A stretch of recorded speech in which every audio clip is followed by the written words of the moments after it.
Shalom Uvracha, bienvenue à tous. Il nous parle ici, le Pélé Yoetz, de la mitzvah des Bikurim.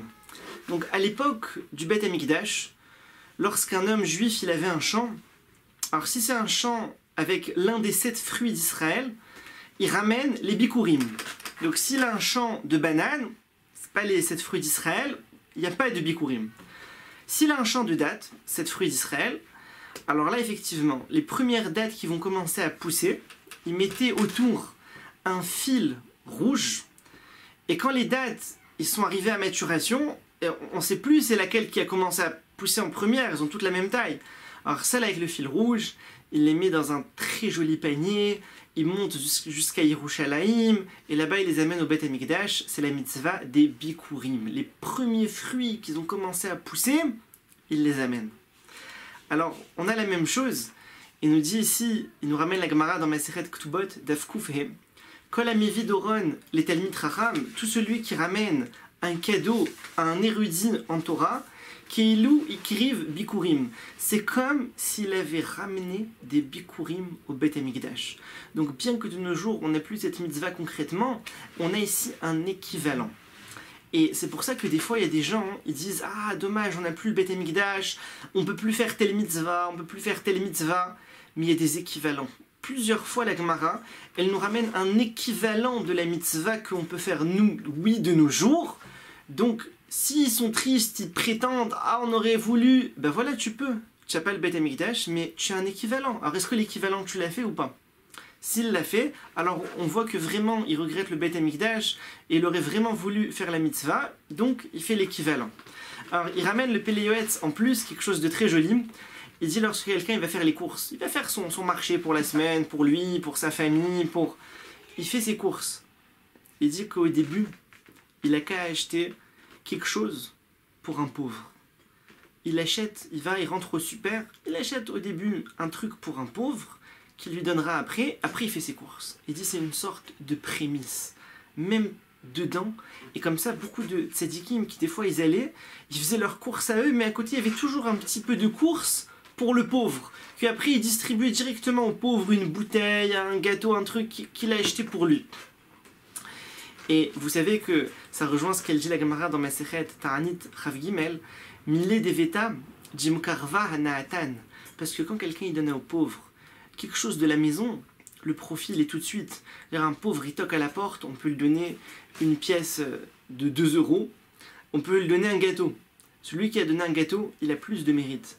Parce que celui-là, le pauvre, il n'a pas besoin maintenant avec la pièce d'aller acheter de la farine, de faire cuire du pain, et il a tout de suite. Il prend le gâteau, il fait maisonnote, il mange. Donc c'est une plus grande mitzvah de donner à un pauvre un aliment qui est consommable tout de suite. Il lui a tout de suite donné le profit. Alors de même, on a aussi un autre équivalent pour cette mitzvah des Bikurim. Quelqu'un, il a des fils. Il a plusieurs fils. Imaginez, il a 4, 5 fils. Et bien le premier fils, qu'il le prenne, c'est son prémisse, c'est le premier fils. Et qu'il le consacre à Hachem. Qu'il essaye de faire en sorte qu'au moins son Bechor, qu'au moins l'aîné, le premier garçon qu'il a eu, eh ben, ce soit quelqu'un qui soit toujours dans la Torah, à étudier toute la journée dans la Torah, en faisant peut-être même en sorte que ses autres frères, qui eux ont préféré aller faire du business, travailler, eh ben, qu'ils le soutiennent, qu'ils soutiennent celui-là qui s'est consacré. Donc il dit de même, comme il y a écrit, Kadesh li kol Bechor, sanctifie-moi tous les premiers-nés. Les premiers-nés c'est particulier, c'est un prémisse, et donc comme ça, le maître pour Akadosh Baruch. Alors, de même, il enchaîne le Pélé Yoetz avec la Bdika. Bdika, c'est la vérification. Et il nous met ici en garde, il nous rappelle, il nous met en garde, pour ceux qui ne savaient pas encore, de l'obligation de vérifier ce qu'on mange, de vérifier qu'il n'y ait pas un interdit. Alors, à part le fait de vérifier quelqu'un avant de s'asseoir dans un restaurant, dans un café, qui vérifie. Est-ce qu'il y a une ashgaha? Est-ce que cette ashgaha, elle est valable? Est-ce qu'elle n'est pas périmée? Qui demande. Des fois, il y a des restaurants, ils avaient une ashgaha, ils ne l'ont même plus. Et les gens, ils pensent qu'elle y a encore, mais c'est valable. Tous les ans, il faut la renouveler. Il faut qu'il y ait une vérification. Et il faut qu'ils sentent des fois un petit peu. Des fois, c'est vrai qu'il y a une ashgaha, mais il sait très bien que le patron, il arnaque le chômeur. Le chômeur, il vient, on le fait tourner en rond dans la cuisine. De l'autre côté, on ramène des trucs pas trop cachers, on s'arrange. Donc il faut aussi sentir la chose. Et se mettre en garde, il faut vérifier. Donc il nous met ici en garde le Pélé Yoetz. il nous dit surtout sur les fruits, sur les légumes, vérifier qu'il n'y ait pas des vers. Il faut savoir que la vérification elle est obligatoire. Il faut tout vérifier, presque tout. Il y a des choses, dire bon, une pomme, on peut la manger, on la lave, on la mange. On ne te demande pas de couper la pomme en morceaux. Mais par exemple, une date, il faut l'ouvrir. Il faut l'ouvrir en deux. Il faut enlever le noyau, il faut l'aplatir comme ça, la mettre à la lumière, au soleil. Et là, on voit s'il n'y a pas quelque chose à l'intérieur. Et très souvent, on trouve que oui, des fois, il peut y avoir un verre. Ça arrive de temps en temps. Il identifie un verre, il l'enlève. Et il faut vérifier comme ça. Les pistaches, les noix de cajou, toutes ces choses-là, ça nécessite une vérification. Parce que si un verre, il est visible à l'œil nu, il le mange, il a fait 4 avéras. Il a transgressé 4 interdits de la Torah. Et si c'était une fourmi, ou si c'était un insecte volant, une sorte de moucheron qui est tombé, il l'a mangé, il a fait 5 interdits de la Torah. Alors quel juif, si un juif on lui dit tu veux manger de la viande de cheval, de la viande de porc, il dit quoi, chasvé shalom, hors de question. Même si tu lui donnes de l'argent, il mangera pas. Même si tu le frappes, il mangera pas. Il dit je mangerai pas ça. Alors c'est dommage que juste parce qu'il sait pas, ou peut-être parce qu'il sait mais il néglige, il se dit c'est pas grave, mais il se rend pas compte.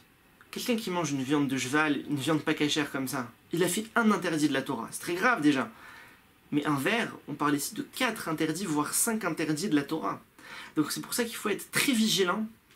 Il faut ouvrir, il faut vérifier. Il ramène ici beaucoup de livres, au nom de plusieurs livres, qui disent comme quoi les fraises, beaucoup les ont interdites.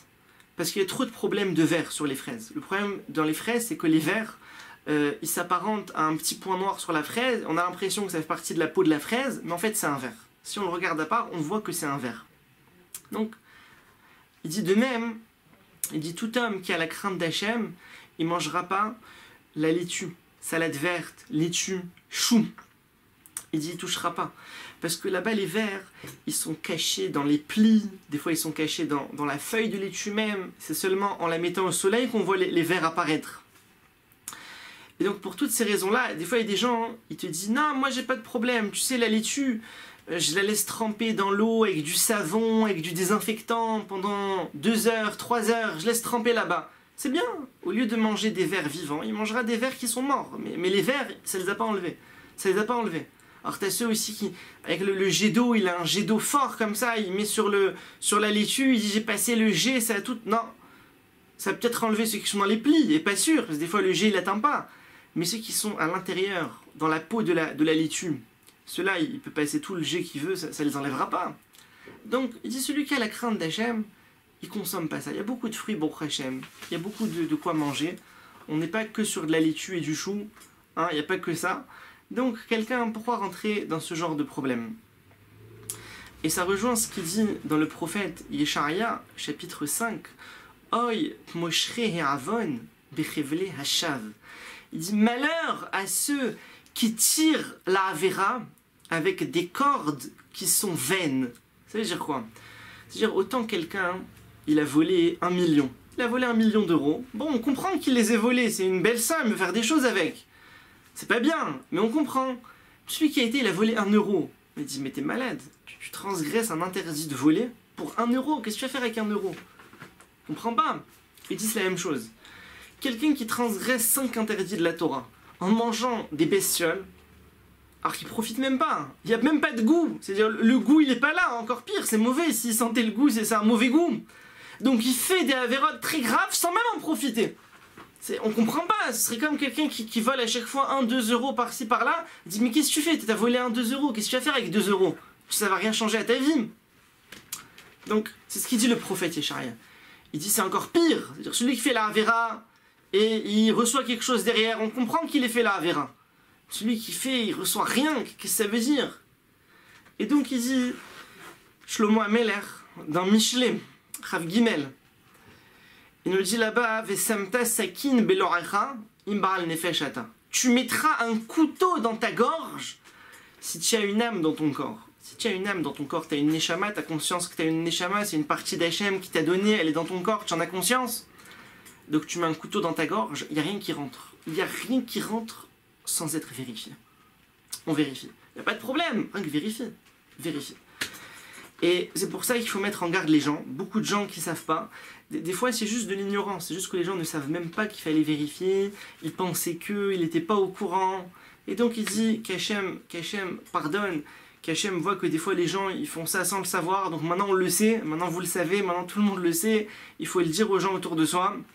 V'amazir yazir kezor rakia. Ou mazdika rabbim kekochavim. Comme écrit dans le prophète Daniel. Et celui qui met en garde les gens, alors il éclairera comme la lueur du ciel.